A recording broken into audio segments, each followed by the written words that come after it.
AP cabinet భేటీ అనంతరం మంత్రి పార్థసారథి మాట్లాడుతున్నారు. ఇప్పుడు ఆ లైవ్ చూద్దాం. ఎన్టీఆర్ మెమోరియల్ ట్రస్ట్ కింద గత ప్రభుత్వంలో అంటే చంద్రబాబు నాయుడు గారు ముఖ్యమంత్రిగా ఉన్న ప్రాంతంలో ఈ ప్రాంతాలకి ప్రత్యేకంగా కిడ్నీ ప్రాబ్లమ్స్తో సఫర్ అవుతున్న ఉద్యానంలో వారందరికీ కూడా పరిశుభ్రమైన నీరు అందించాలని చెప్పేసి ఈ కార్యక్రమం ఎన్టీఆర్ సుజల సెవంతి కార్యక్రమం తీసుకుంటాం జరిగింది. దాంట్లో ఏమిటంటే వాటరు అన్ని ఫెసిలిటీస్ ప్రభుత్వం ఏర్పాటు చేస్తే ₹2 ఒక 20 లీటర్స్ బాటిల్ ఏదైతే ఉంటుందో అది సరఫరా చేయాలి. ఉద్యానం ప్రాంతానికి ఒక 13,000 బాటిల్స్, అదేవిధంగా కుప్పం ప్రాంతానికి 533 హ్యాబిటేషన్స్ని కవర్ చేస్తుంది. ఇది కుప్పంలో దానికి 40,000 టార్గెట్తో 40,000 బాటిల్స్ అంటే 20 లీటర్ల ఏమంటారు వాటిని బాటిల్స్ అంటారా బబుల్స్తో ఎస్టిమేట్ చేసి ఒక సంస్థకి ఇవ్వటం జరిగింది.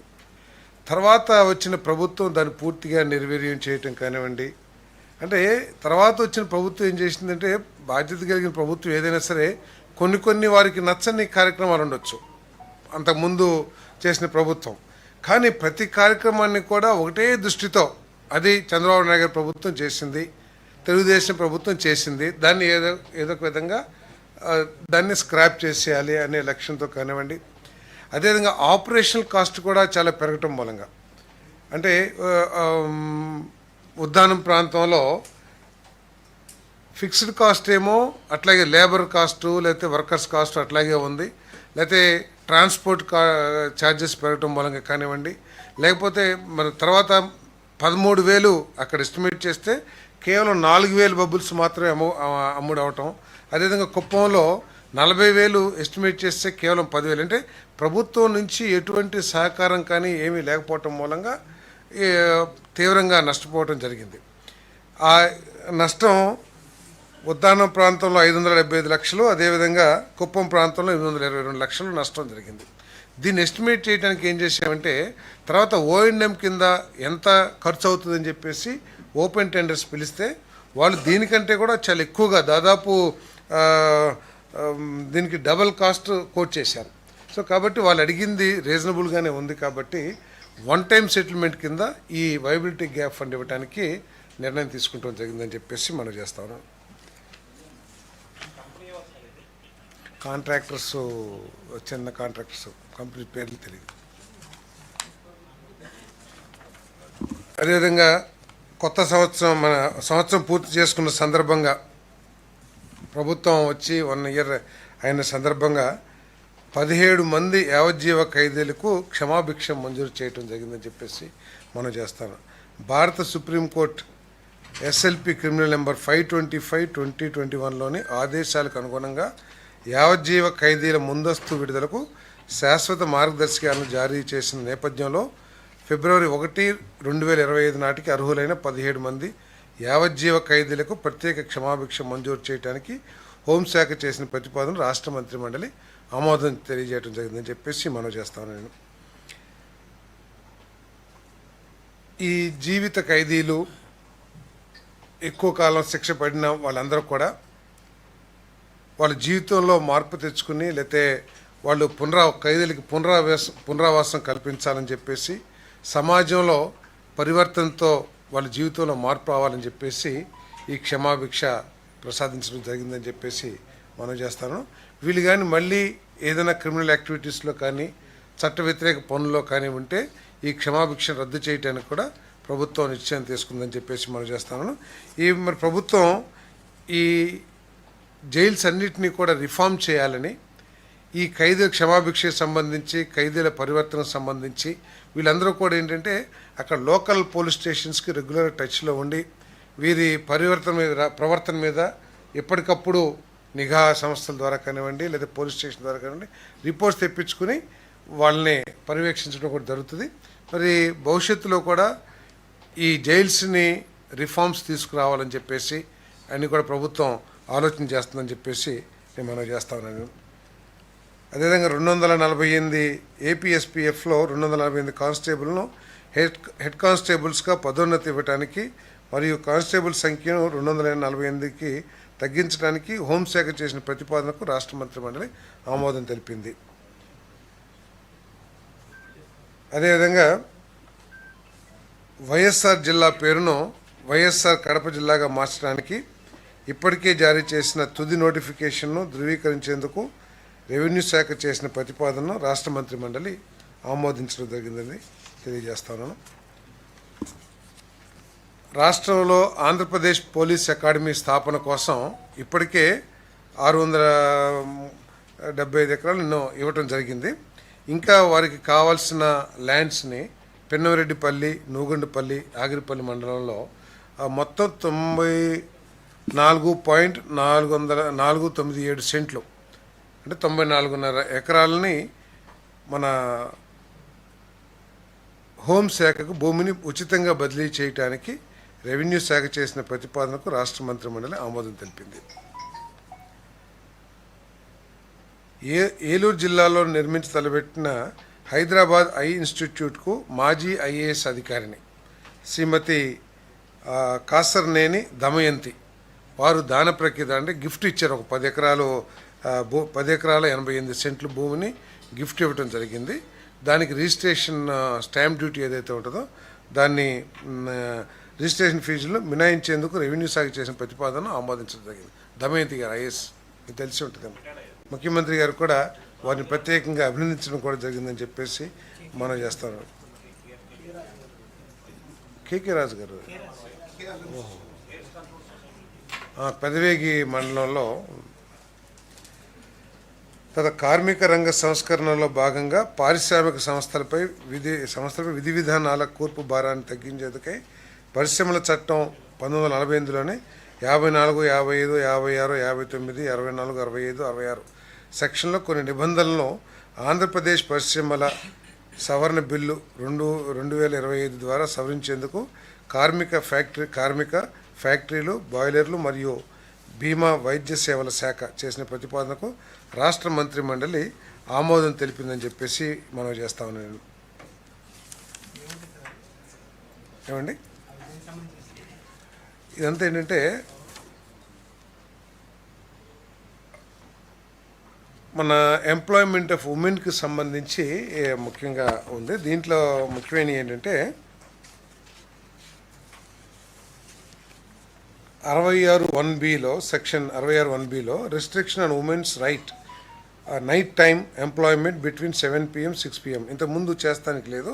ఇప్పుడు వాళ్ళు women may work during night time with safeguards like consent, transport, security and CC surveillance.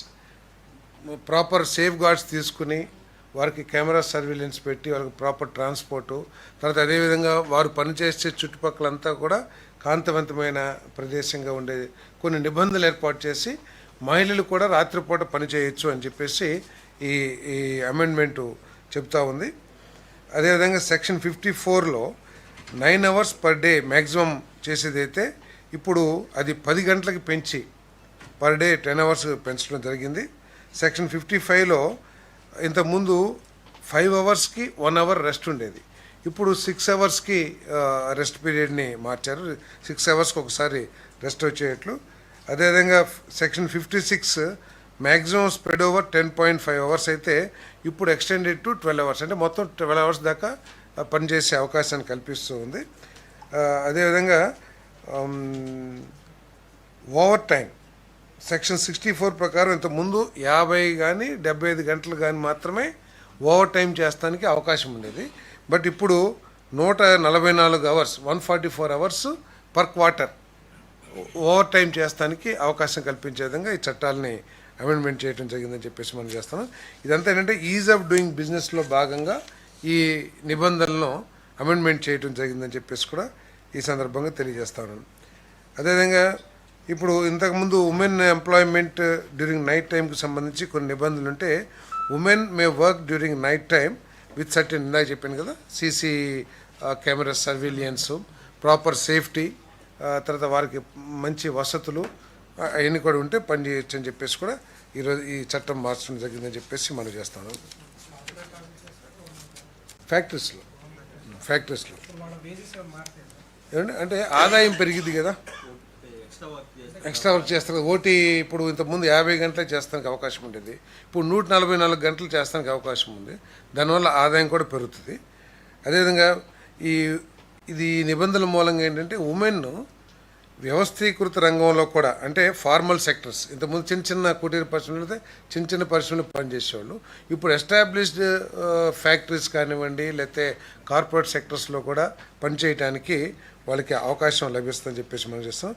Empowers women economically and promotes gender inclusion in industrial growth, అంటే పారిశ్రామిక అభివృద్ధిలో లింగ వివక్ష లేకోకుండా అందరికి కూడా అవకాశం కల్పించే విధంగా, తర్వాత ఉమెన్ సాధికారత కూడా లభిస్తుందని చెప్పేసి దీని ఉద్దేశం అని చెప్పేసి తెలియజేస్తాను. Supports employment in continuous process industries, అంటే కొన్ని ఇండస్ట్రీస్ ఉంటాయి, ఒక్కసారి స్టార్ట్ చేస్తే మళ్ళీ ప్రాసెస్ చివరి వరకు కూడా అదే ఎంప్లాయీస్ ఉండటం మూలంగా వీరికి అదనపు జీతాలు కూడా లభ్యం అవడానికి అవకాశాలు ఉంటాయి ఈ అమెండ్మెంట్స్ ద్వారా అని చెప్పేసి నేను చేస్తాను. అదేవిధంగా గ్లోబల్ ప్రాక్టీసెస్ ఏదైతే ఉన్నాయో అవన్నీ కూడా ఇక్కడ కూడా అమలు చేయడానికి ఈ చట్ట అమెండ్మెంట్స్ పనిచేస్తామని చెప్పేసి తెలియజేస్తాం. దీని మూలంగా ఏంటంటే ఫ్యాక్టరీలు కూడా పెట్టుబడి పెట్టేవాళ్ళు మన రాష్ట్రానికి రావడానికి, అంటే ఈ కార్మిక చట్టాలు ఇవన్నీ కూడా వారికి కూడా కార్మికులతో పాటు వారికి కూడా అనుకూలంగా ఉంటే పెట్టుబడులకి ఎక్కువగా వస్తారని చెప్పేసి, అదేవిధంగా గ్లోబలైజేషన్ ప్రతి రంగంలో కూడా అవుతూ ఉంది. గ్లోబల్లో ఏ రూల్స్ అయితే ఉన్నాయో ఆ రూల్స్ని ఇక్కడ కూడా ఇంప్లిమెంట్ చేయడానికి ఈ అమెండ్మెంట్స్ తీసుకురావడం జరిగిందని చెప్పేసి మనం చేస్తాం. వాళ్ళు చేసే వాళ్ళకే ఇస్తాము. సరే, అదే మహిళలు చేయగలిగిన వాళ్ళే చేస్తారు. వాళ్ళు చేస్తానికి ఇప్పుడు ఇంతకుముందు చేసే ఇంట్రెస్ట్ ఉన్నా వారికి ఫిజికల్ ఫిట్నెస్ ఉన్నా కూడా చేయటానికి అవకాశం లేదు చట్ట ప్రకారం. కానీ ఇప్పుడు ఏంటి, ఒకవేళ సపోజ్ షీఈస్ క్యాపబుల్ ఎనఫ్ అనుకోండి, వాళ్ళ కుటుంబ పరిస్థితులు కానీ ఆమె పరిస్థితులు కానీ పని చేయడానికి దోహదపడేటైతే పని చేసుకుంటానికి అవకాశం కల్పించింది. స్పిన్నింగ్ వీల్ ఇవన్నీ సో ఇప్పుడు చట్టపరంగా వాళ్ళకి అవకాశాలు కల్పి ఏమండి. కార్మిక సంఘాలు ఏమి వ్యతిరేకించండి.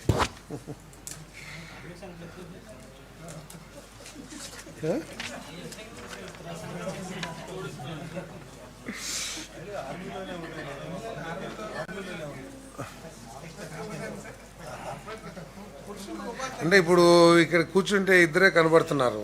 ఇప్పుడు దీని మూలంగా ఏంటంటే కొద్దిగా ఎక్కువ మహిళలు కూడా ఈ రంగంలోకి వస్తానికి, పత్రికా రంగంలో కూడా వచ్చే అవకాశం కూడా ఉండొచ్చు. విశాఖపట్నంలోని హరిత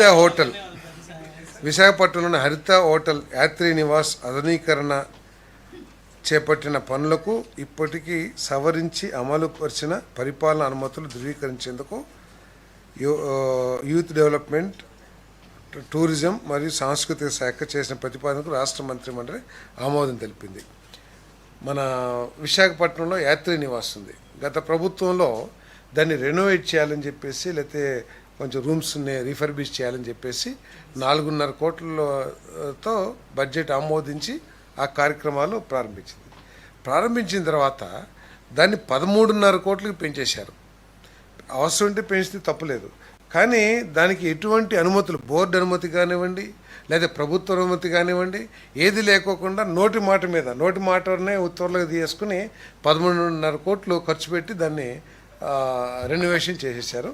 ఇప్పుడు అంటే గత ప్రభుత్వం ఏ విధంగా నిబంధనల్ని కానివ్వండి లేకపోతే వ్యవస్థలు కానివ్వండి రూల్స్ కానివ్వండి ఏ విధంగా లెక్క చేయని తనంతో పనిచేసిందో ఇటువంటి ఇవన్నీ ఉదంతాలన్నీ కూడా అద్దం పడుతున్నాయని చెప్పేసి మనం చేశాను. ఇప్పుడు దాన్ని ఈ ప్రభుత్వం రాటిఫై చేయాల్సింది. ఖర్చు పెట్టింది వాళ్ళు, నిబంధనలు అతిక్రమించింది ఆ ప్రభుత్వం, నిబంధనలు అసలు తొంగలో తొక్కింది ఆ ప్రభుత్వం. ఈరోజు 4.5 కోట్ల నుంచి 13.5 కోట్లకి ఏదైతే ఖర్చు